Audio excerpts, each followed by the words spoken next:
Hi there, I'm Philip Duncan. Thank you very much for joining us. Well, we're tracking an enormous area of high pressure, but also a chance of some wet weather coming this Friday to some of our driest regions. Now, it may not be a lot for some of you, but for a minority of you, it could be soaking rain. So we're going to show you the total rainfall map between now and this Sunday night at the end of the video to try and make sense of just how much rain is actually coming. But we're kicking off with the wind map, and as you can see, high pressure dominates New Zealand here in this white-yellow colouring.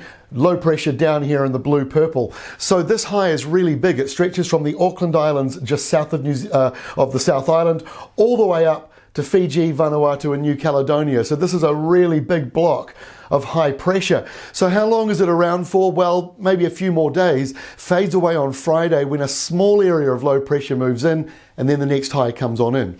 So let's have a look at the temperatures though. And as you can see, for Tuesday, it's pretty hot for some places, above normal, especially down here where those westerly winds are starting to kick in. You're over 8 degrees above normal for this time of the year. Areas in red are 4 to 8 degrees above normal. But you might have noticed the western side of the country, including Auckland, not in that above normal because really there's a bit of a breeze coming off the sea, and so not quite as hot in those areas, but inland and to the south certainly are. Now tonight reverts back to what we've been seeing a fair bit. The North Island's had several colder than usual nights.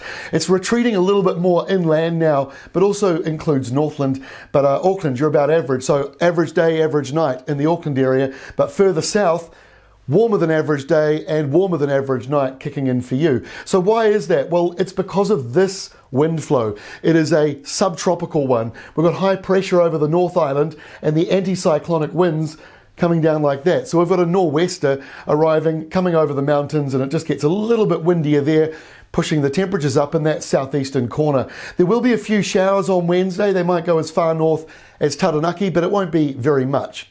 On Thursday, more of those showers on the west coast, and they'll turn to rain later on. We've got some heavier falls arriving around the Fiordland area, and the winds get pretty blustery through the southern Alps, but not really in most of the main centres. It'll be warmer as a result of those windy conditions on the eastern side and up around the North Island, but it might be a little cloudier around Northland, maybe parts of Coromandel and Auckland as well. Just a little more humid nor'easters and a few drizzle patches in there as well for you.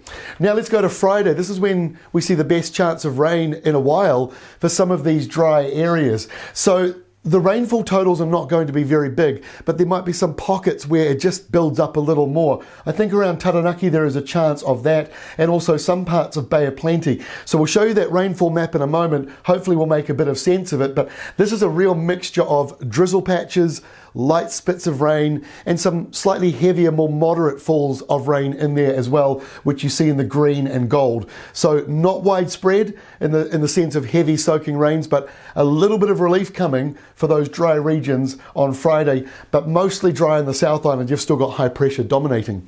To Saturday, so that wet weather gets a little smaller around the North Island. Most of the South Island is dry, and this drizzly stuff moves more up and towards the northeastern corner. It might turn to patchy rain for a while with some soaking downpours, which will be very good news, but don't expect massive rainfall totals from the whole system coming through over Friday and Saturday. And we end on Sunday where it's a little messy, but high pressure is actually dominating. You look at these numbers, 1020, 1022, that's showing a decent high pressure coming into the area. A little bit of low pressure to the north, a little bit out to the west, but behind that, more high pressure. But this map is showing perhaps some signs of summer getting a little bit of speed wobbles, and maybe the autumn pattern, which will kick in around the South Island earlier on. Perhaps that's starting to arrive, but don't expect it to rush in. I think we've still got plenty of high pressure. Now, before I go, the rainfall totals. This is between today, Tuesday, and this coming Sunday. Most of this wet weather is actually falling on Wednesday around the western side, and then we get more of that coming in obviously on Friday and Saturday. So the rainfall totals, the heaviest stuff in purple, you can see a couple purple blobs. If you look at the total down here, I'm not sure how clear that is to see, but we're talking up to 100 millimeters in those purple areas. But the reds, that's not as much. That's around 50 or 60 millimeters, so half that amount, which means around Taranaki you might be getting 40 or 50 millimetres there. Same story around Bay of Plenty. It might be 50 or 60 millimetres in those areas. The gold's 20 to 40. So you're starting to get into patchy stuff when you see that gold. And once you get down to the blues and greens, the main ones down here, that is only a couple of millimetres to 10 millimetres. And that does include areas around Wairatapa, Nelson, some parts of Waikato and northern areas. So this isn't locked in, this is just what it thinks at the moment where those totals will be, but if the showers move around a wee bit, so will some of these rainfall totals. So we'll update this again for you at the end of the week, maybe around Thursday, actually a couple more days, we'll take another look at that. So there we go, that is the forecast up until Sundays, a little bit of optimism in there for those who do need the rain. That is all from me, we'll update you again on Wednesday.